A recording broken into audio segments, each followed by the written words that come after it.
The researchers here have brilliantly foregrounded Black women's voices in all their joy, wonder, strength, fury, frustration, sadness, and pain. The authors highlight Black women's voices in order to speak to policymakers about desired policy changes, but they also share Black women's experiences with alternatives to the biomedical paradigm, introducing midwifery and doula-care to listeners who may be or are considering becoming pregnant. As a research sociologist working within the field of maternal quality improvement, my clinician colleagues often tell me, you can't change what you don't measure. Maybe we haven't been able to change health outcomes for Black women and their babies because we haven't captured the best measures to inform that improvement. We have not sought the optimal group of experts to identify the quality improvement opportunities. We have not gathered all the data that captures the context, structures, and processes of birthing locations as they impact Black women.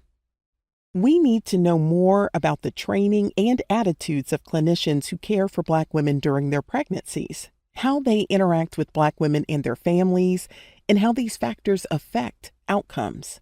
Some of the data we need is about the clinics where Black women get prenatal care, the hospitals where they birth, and how they measure in terms of quality and outcomes. What are their rates of cesarean birth? Have they implemented maternal safety protocols? Have they committed to a vision and practice that places Black women at the center of their care? Do they train and expect all of their staff to provide respectful, evidence-based care to all women, but especially Black women? We need to identify maternity models that work best and scale them to serve every Black woman who would benefit. In a country where simply being Black is a risk factor in pregnancy outcomes, maybe the way to improve outcomes is to truly listen to what Black women say they need, recognizing they are the experts in and of their own lives. Perhaps we have a better chance to improve health outcomes among Black women if healthcare systems, individuals, and policies honor Black women and treat them as though their lives and those of their families truly matter.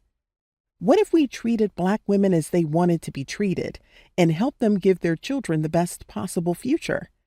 I think this is what we mean by reproductive justice.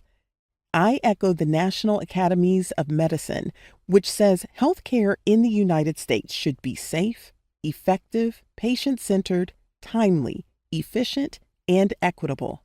This wonderful, important, necessary research by and for Black women points in the direction that Black women think we should go to ensure they have safe, healthy, and satisfying birth experiences and outcomes. We need to listen and act.